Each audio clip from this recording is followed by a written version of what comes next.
Hey guys, Icy here, and today we're going to talk about Thraxa Telemanus, my Sorcerer PvP Healer. Timestamps will be in the description below, and as always, I will put a link in the description to a video I made on how I design my PvP healers. My builds are very formulaic when it comes to how I set up gear, weapons, enchants, traits, weights, and champion points, so if I don't mention it in this video, you know where to find it. So I tested a few different gear loadouts. The first loadout was in my most recent Battleground upload with 2.4 million heals.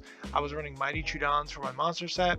The Twilight Matriarch takes up 2 slots, so I wanted to get my slot back by not having to run Major Resolve from one of my skills. On the body, I normally would have run Arcasis, but a teammate of mine was already wearing that set, so I opted for using Ebon instead, which gives 1000 health to my allies within 28 meters.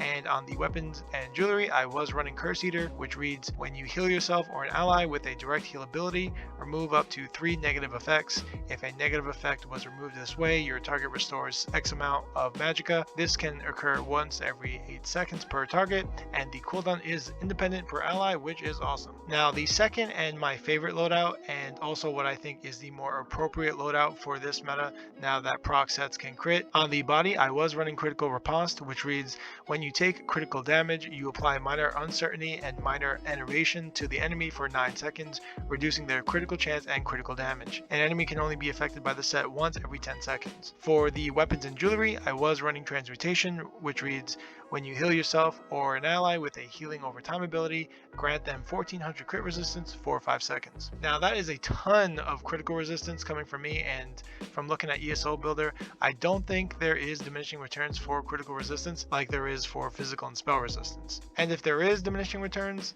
well, honestly, you can just pull off Critical Riposte and put on Ebon or Arcasis, or you could just remove Transmutation and put on Curse Eater. Any combination will work. Now, I did also pair this with Snow Treaders because I think Snow Treaders is amazing for PvP healing in BGs with having those snare and immobilization immunities. And in regards to the Sorc healer, the Boundless Storms ability grants me both Major Resolve and Major Expedition, so I found it pretty effortless to maintain my armor buff when I need to speed around the map in conjunction with Streak. On the front bar, we are using a Restoration Staff. Our first ability is Illustrious Healing.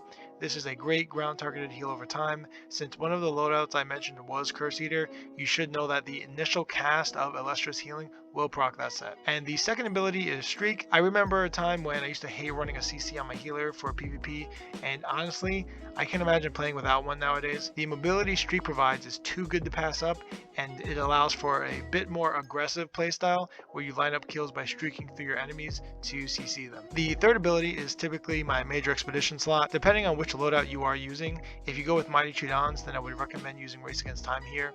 If you are not using Chudons, then I would recommend slotting Boundless Storms because you will need to get your armor buff from somewhere. The fourth ability is Radiating Regeneration. This is simply a smart targeted heal over time that will hit 3 allies within a 28 meter radius. The fifth ability is Twilight Matriarch. This is the Sorcerer's Burst Heal, which I think is really effective because it can heal 2 targets and has the capability to proc the Curse Eater set. Now there are 2 drawbacks for this ability. The first is that it requires you to have this slotted on both your front and back bars, which forces you to give up a slot that you normally would have had open on any of the other classes. If you do not double bar the Twilight Matriarch, then as soon as you switch off the bar from where the Matriarch is summoned, it will despawn that Matriarch. The second drawback is that the Matriarch can be killed, so you can certainly find yourself in a pinch when you're trying to burst heal, but you're now stuck in a channeling state since your Matriarch was killed prior. The front bar ultimate is Life Giver. This is one of my favorite PvP ultimates in the game since its 3 abilities merged into one, and it has its own big heal over time over 5 seconds. On the back bar, we are using Sword and Board,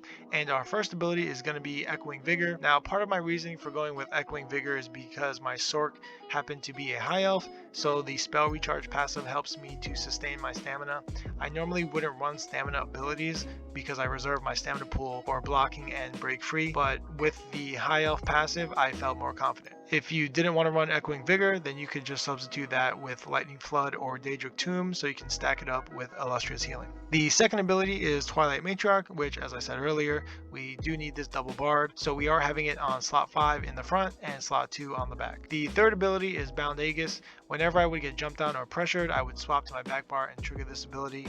This makes me really durable with that 40% more damage mitigation when blocking, which is awesome, and also giving me Minor Resolve as a slottable passive whenever I'm on my back bar. The fourth ability is Energy Orbs. This is a staple in my PvP healer builds. It's a fantastic team ability that heals and provides a synergy for resource sustain. The fifth ability is Power Surge, which grants Major Brutality and Sorcery to help boost our healing. And whenever one of my heals crits, this will do a burst heal around me within 18 meters, and it has a 3-second cooldown. And it is helpful to know that Power Surge will also proc Curse Eater. The back bar ultimate is going to be Absorption Field. You can run either Barrier or Sturdy Horn, but this ability is just too ridiculous. It will place a magic suppression field on the ground for 12 seconds, preventing anyone from using Magicka abilities and ultimates. It'll also act as a ground targeted heal over time for 12 seconds. Now this ability is really fun to use, especially when you throw the negate down and then streak through it to lock your enemies in the field. It's almost a guaranteed kill if they're not at full health. Alright, that is the end of the video. I can honestly say that I had a ton of fun playing this class and would definitely recommend it. I think Streak gives the Sorc healer a ton of versatility when it comes to being able to CC multiple targets for a more aggressive playstyle, and or just straight up mobility to get around the map defensively or offensively. So if you have any questions, feel free to leave a comment, and with that, I'll catch you guys on the next one.